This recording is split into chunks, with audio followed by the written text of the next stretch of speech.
ಮಂಗಳೂರಿನ ಅತ್ತಾವರ ಕೆಎಂಸಿಯಲ್ಲಿ ವಿಶ್ವ ಮಧುಮೇಹ ದಿನಾಚರಣೆ ಪ್ರಯುಕ್ತ ಮಧುಮೇಹದ ಬಗ್ಗೆ ಸಾರ್ವಜನಿಕ ಜಾಗೃತಿ ಕಾರ್ಯಕ್ರಮವು ನಡೆಯಿತು. ಕಾರ್ಯಕ್ರಮದಲ್ಲಿ ವೈದ್ಯಾಧಿಕಾರಿಗಳು ಮಧುಮೇಹದಿಂದ ಆರೋಗ್ಯ ಮಾರ್ಗೋಪಾಯಗಳು ಎಂಬ ಬಗ್ಗೆ ಮಾಹಿತಿಯನ್ನ ನೀಡಿದರು. ಮಂಗಳೂರಿನ ಅತ್ತಾವರದಲ್ಲಿರುವ ಕೆಎಂಸಿ ಆಸ್ಪತ್ರೆಯು ಆರೋಗ್ಯದ ವಿಚಾರದಲ್ಲಿ ಸಾರ್ವಜನಿಕರಿಗೆ ವಿನೂತನ ಕಾರ್ಯಕ್ರಮಗಳನ್ನು ಹಮ್ಮಿಕೊಂಡು ಬರ್ತಾ ಇದೆ. ಇದೀಗ ವಿಶ್ವ ಮಧುಮೇಹ ದಿನಾಚರಣೆಯ ಪ್ರಯುಕ್ತ ಸಾರ್ವಜನಿಕರಿಗೆ ಜಾಗೃತಿ ಮಾಹಿತಿ ಕಾರ್ಯಾಗಾರವನ್ನು ಆಯೋಜಿಸಲಾಯಿತು. ಕೆಎಂಸಿ ಆಸ್ಪತ್ರೆಯ ಉಪವೈದ್ಯಕೀಯ ಅಧೀಕ್ಷಕರು ಮತ್ತು ಮೆಡಿಸಿನ್ ವಿಭಾಗದ ಸಹಾಯಕ ಪ್ರಾಧ್ಯಾಪಕರಾದ ಡಾ ದೀಪಕ್ ಮಡಿ ಅವರು ಮಾತನಾಡಿ, ಡಯಾಬಿಟಿಸ್ ಅನ್ನು ಆರೋಗ್ಯಕರ ಜೀವನ ಶೈಲಿಯ ಮೂಲಕ ತಡೆಗಟ್ಟಬಹುದು, ಆಹಾರ ಅಭ್ಯಾಸದಿಂದ ಡಯಾಬಿಟಿಸ್ ಅನ್ನು ಕಡಿಮೆ ಮಾಡಬಹುದು ಅಂತ ಹೇಳಿದ್ರು. ಯಾರಿಗೆ ಶುಗರ್ ಉಂಟು ನೀವು ನಿಮ್ಮ ಫ್ಯಾಮಿಲಿಯವರನ್ನು ಕರ್ಕೊಂಡು ಬನ್ನಿ, so that we can detect in a very early stage.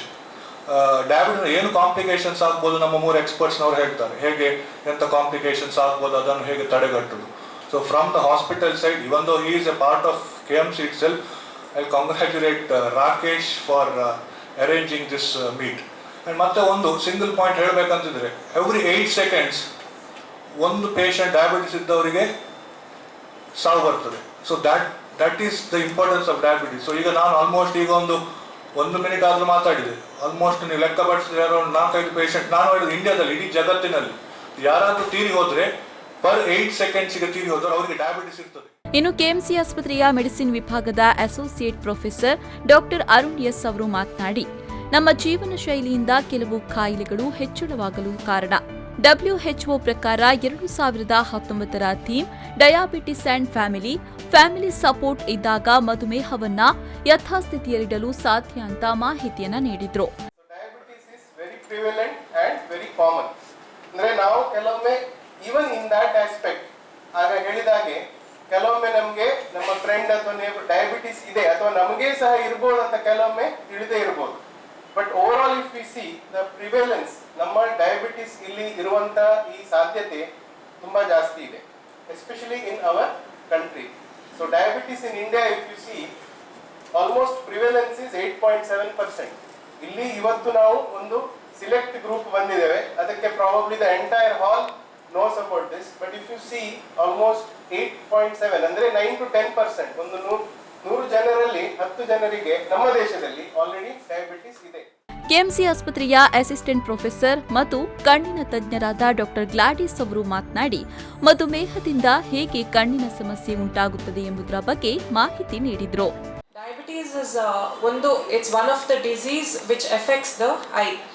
So ಇವಾಗ ಒಂದು ನಾರ್ಮಲ್ ಪೇಷಂಟ್ ಮತ್ತೆ ಒಂದು ಡಯಾಬಿಟಿಕ್ ಪೇಷಂಟ್ ಅಂತ ಹೇಳಿದ್ರೆ, diabetic patient has almost 20 times more risk. 20 ಸಲ ಅವರ ರಿಸ್ಕ್, ಕಣ್ಣಿಗೆ ಬ್ಲೈಂಡ್ನೆಸ್ ಆಗುವ ರಿಸ್ಕ್ ಜಾಸ್ತಿ ಇರ್ತದೆ compared to a normal person. ನಮ್ಮ ಕಣ್ಣಲ್ಲಿ ಅತಿ ಸೂಕ್ಷ್ಮ ಸಣ್ಣ ರಕ್ತನಾಳ ಇರ್ತದೆ. ಸೊ ಈ diabetes will affect the small blood vessels, ರಕ್ತನಾಳ ಏನಿದೆ ಅದನ್ನ ಎಫೆಕ್ಟ್ ಆಗ್ತದೆ. ಸೊ ಅದು ಎಫೆಕ್ಟ್ ಆಗಿ ಅದು ಲೀಕ್ ಆಗ್ತದೆ. ಅದರಿಂದ ಏನು ರಕ್ತ ಕಣ ಇದೆ, ಪ್ರೋಟೀನ್ಸ್ ಇದೆ, ಅದು ಲೀಕ್ ಆಗಿ ಕಣ್ಣಿನ ಮಧ್ಯ ಭಾಗ, ಅಕ್ಷಿಪಟ, ಅದರ ಮಧ್ಯಭಾಗ, ಫೋವಿಯಾ, ಮ್ಯಾಕ್ಯುಲಾ ಅಂತ ಏನ್ ಹೇಳ್ತೇವೆ, ಅಲ್ಲಿ ಲೀಕೇಜ್ ಆಗಿ ಅಲ್ಲಿ ನೀರು ತುಂಬಿಕೊಂಡು ನಮ್ಮ ವಿಷನ್ ಕಮ್ಮಿ ಆಗ್ತದೆ. ಕೆಎಂಸಿ ಆಸ್ಪತ್ರೆಯ ಡಯಾಬಿಟಿಷಿಯನ್ ಸುಷ್ಮಾ ಅವರು ಮಧುಮೇಹ ಕಾಯಿಲೆ ಯಾವ ಆಹಾರದಿಂದ ಬರುತ್ತೆ ಹಾಗೂ ಯೋಗಾಭ್ಯಾಸದಿಂದ ಮತ್ತು ಆಹಾರದಲ್ಲಿನ ನಿಯಂತ್ರಣದಿಂದ ಮಧುಮೇಹವನ್ನ ಕಡಿಮೆ ಮಾಡಬಹುದು ಎಂಬ ಬಗ್ಗೆ ಸಾರ್ವಜನಿಕರಿಗೆ ತಿಳಿ ಹೇಳಿದ್ರು. ಶುಗರ್ ಬಂದ ಮೇಲೆ ಗಾಬರಿ ಆಗ್ಲಿಕ್ಕೆ ಏನಿಲ್ಲ. ಸಾಮಾನ್ಯವಾಗಿ ನೀವು ಏನ್ ಆಹಾರ ತಗೊಳ್ತೀರಿ ಅದನ್ನೇ ಸೇವಿಸಬಹುದು. ಇದಕ್ಕೆ ವಿಶೇಷವಾಗಿ ಏನ್ ಆಹಾರ ಪದ್ಧತಿಗಳೇನಿಲ್ಲ. ಬಟ್ ನೀವು ಯಾವ ರೀತಿ ಆಹಾರ, ಎಷ್ಟು ಪ್ರಮಾಣದಲ್ಲಿ ತಗೊಳ್ತೀರಿ, ಯಾವ ಆಹಾರ ತಗೊಳ್ತೀರಿ ಅದು ತುಂಬಾ ಇಂಪಾರ್ಟೆಂಟ್. ಮೇನ್ ಮಧುಮೇಹ ಇದ್ದವರು 3 ಆಹಾರ, ದೊಡ್ಡ ಆಹಾರ ಜೊತೆಗೆ 2 ಲಘು ಉಪಹಾರ, small and frequent meals food ತಗೊಳ್ಬೇಕಾಗ್ತದೆ. 3 ದೊಡ್ಡ ಆಹಾರ ಜೊತೆಗೆ 2 ಅಥವಾ 3 ಸಣ್ಣ ಆಹಾರ, ಲಘು ಉಪಹಾರ ಅಂತ ಹೇಳ್ತಾರೆ. ಯಾವ್ದದು ಸಣ್ಣ ಆಹಾರ ಅಂದ್ರೆ ಯಾವುದು? Mid morning and mid evening ಅಂತ ಹೇಳ್ತೇವೆ. ಮಿಡ್ ಮಾರ್ನಿಂಗ್ ಅಂತ ದೋಸೆ ತಿನ್ಬೇಕಾ ಅಥವಾ ಏನ್ ತಗೊಳ್ಬೇಕಾಗ್ತದೆ? ಇದೇ ವೇಳೆ ಕೆಎಂಸಿ ಆಸ್ಪತ್ರೆಯ ಮಾರ್ಕೆಟಿಂಗ್ ವಿಭಾಗದ ಮುಖ್ಯಸ್ಥರಾದ ರಾಕೇಶ್ ಅವರು ಕಾರ್ಯಕ್ರಮಕ್ಕೆ ಆಗಮಿಸಿದ ಅತಿಥಿಗಳನ್ನು ಸ್ವಾಗತಿಸಿ ಪ್ರಾಸ್ತಾವಿಕವಾಗಿ ಮಾತನಾಡಿದರು. ಈ ಸಂದರ್ಭ ಕೆಎಂಸಿ ಆಸ್ಪತ್ರೆಯ ವೈದ್ಯಾಧಿಕಾರಿಗಳು ಮತ್ತಿತರರು ಉಪಸ್ಥಿತರಿದ್ದರು.